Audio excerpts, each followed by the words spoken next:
What's poppin'? It's Shaman. I'm here today to tell you that Netflix lied to you and hit you with that good old bait and switch. So I have to spoil this show a little bit, which shouldn't have been a spoiler in the first place since it's the premise of the whole show, but here I go anyway. Would you watch a Scott Pilgrim anime where Scott Pilgrim is defeated by the first evil X, handing the protagonist's baton to Ramona Flower? If you said yes to that, then you're in luck, because the Netflix new adaptation Scott Pilgrim Takeoff is just for you. You see, Netflix, that wasn't too hard, and I didn't even have to spend $1 million just to lie to people. But I really don't think this should be considered a spoiler, as it's the premise of the whole show. But this tagline made Netflix so afraid that they never mentioned it once in any trailer, thinking that the relationships with the fans is healthier to deceive and nostalgic bait you, making you think that it's going to be a one-to-one adaptation, only ever showing the first episode, which is a pretty loyal one-to-one adaptation. But Netflix decided that they wanted to pull a M. Night Shyamalan and hit you with that big old twist, which also makes sense since they're trying to do their own Avatar live action. But unlike the boy Shyamalan, at least when I go watch his movies, I know there's supposed to be a twist. That's what I expect and what I'm there for. The one thing I do not expect, though, when I watch a Scott Pilgrim trailer that shows nothing but Scott Pilgrim in it, is for there not to be any Scott Pilgrim for 70% of the show. But let me step back. Y'all probably think I don't like this show, and honestly, I love this show. It's actually awesome as hell. It being a nice breath of fresh air and one of my favorite IPs. My only real gripe of the show being Netflix's sketchy marketing behind this, and a few little nitpicks and gripes. Because of all that, it made some people not even want to pick up a brand new Scott Pilgrim animated show that they've been wanting. So if you had second thoughts, I'm here to do Netflix's marketing for them and reel you in to watch this great Scott Pilgrim show.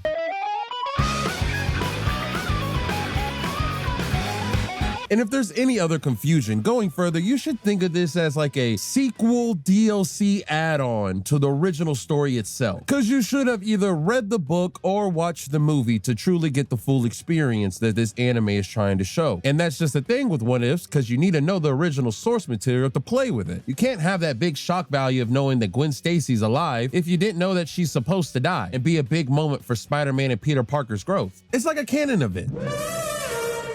So I would say this is not a great show for newcomers, as you need the prior knowledge to understand certain character beats, story beats, and other things that you might be missing out on. Because this show really truly thinks that you're already a fan, which is fine, but Netflix dropped the ball on that. So if this being your first Scott Pilgrim experience, all the shocks and twists that they want to do literally mean nothing to you. So instead of wanting to tell the same story in a similar way for a third time, Scott Pilgrim sticks to its anime influences, pulling something straight out of the Fate franchise handbook. Yep, we're pulling an unlimited Blade Works. And just like the Fate franchise, that shouldn't bring any complications, retcons, or anything else bad in the future. Episode 2 is really where the What If story comes on its own. Now with Scott out of the picture, Ramona taking the stage, and the secondary characters having more room to grow and learn about them. Such as one of my favorite aspects of this show, learning more about the League of Evil X's. As now that the 7th Evil X has beaten Scott, it messes up the whole Evil X's hierarchy. Learning more about their powers as Matthew gets a power boost for having so much confidence from being Scott to take on the top dog Gideon himself in Mortal Kombat, wanting to take his company and his position as the top X. And this shows off one of the things I think the anime does spectacular, being the animation, because you can just tell that they blew them budgets on them action scenes. Oh yeah, them Sakuga boys are gonna be eating good tonight.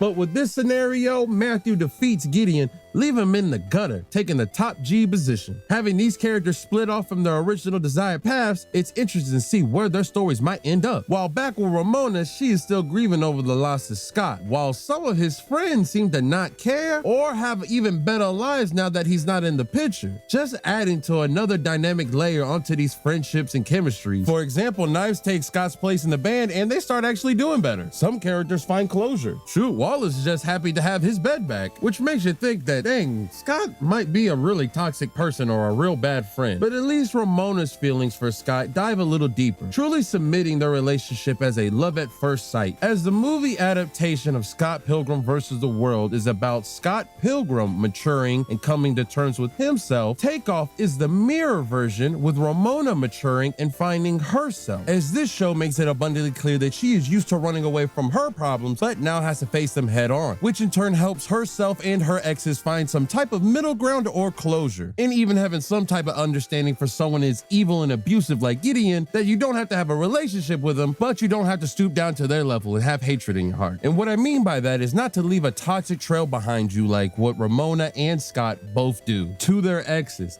And this show will shine a light on that fact as well, that two toxic people that have their own baggage to take care of might not always end up with a happy ending. So with that at hand, I am truly invested. But also, if you're a movie fan and haven't read the comic book, this does Ramona a lot more justice, as it stops her from being more of the stoic, hard to read, don't really know what she's feeling Ramona from the movie, where this show highlights more of her fun, energetic, and kick-ass persona, which sadly you're having to take Scott out of the picture for you to really get to see this, but I don't mind it too much. As if you're worried we're not gonna see too much Scott, don't worry, he does come back. Ramona just has to go through this whole weird, bad, whodunit scenario trope thing first, where they make it sound like it's a big point, but they're not also really trying to hide who did it. You kind of know, especially if you watch the first episode and look in the crowd.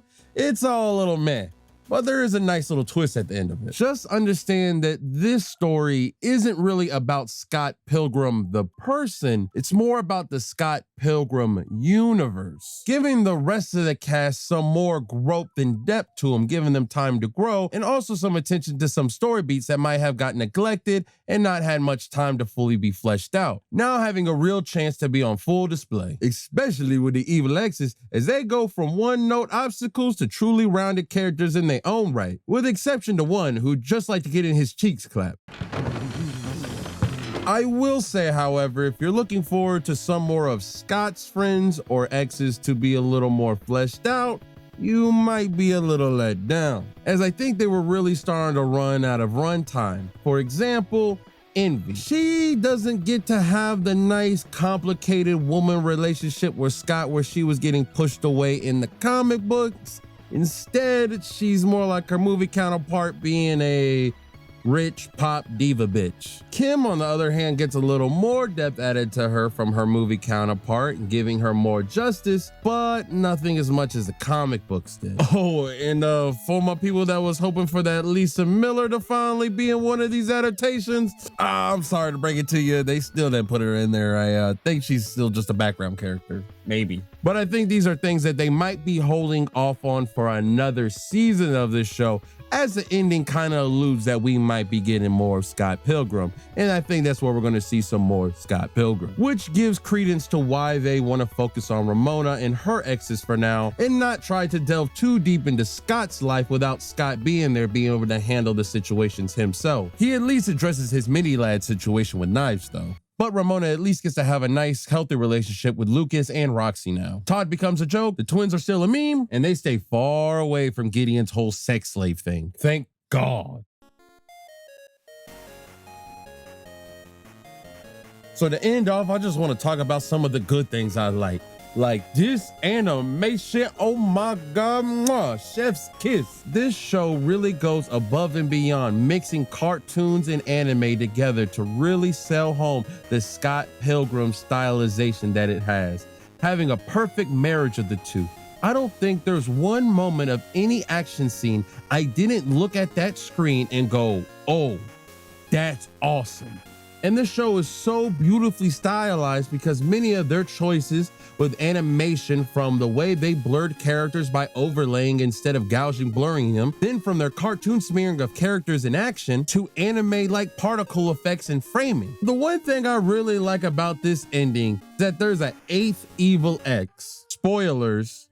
An evil Scott Pilgrim from the future whose heart was broken by Ramona's constant problems of running away and not addressing the issues that her previous self never did, making Scott revert back to his man-child-like self, think of the most immature way to handle a situation instead of just talking it out, by making it so that he and Ramona would have never met and fell in love, just so he never had to have the feeling of his heart being broken, which then ends up into an epic video game boss battle of the world versus Scott, which you truly have to go watch for yourself because, oh my God, look at this.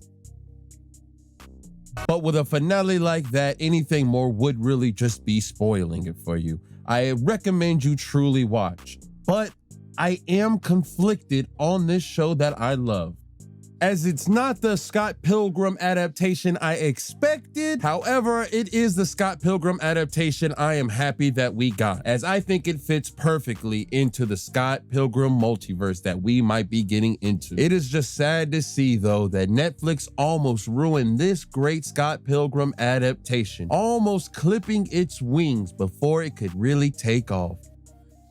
Hey, if you really like this video, please like and subscribe. It really helps out a lot. So did this video change your mind on the Scott Pilgrim anime for better? Have you seen it and you liked it? Did Netflix do really bad on them ads?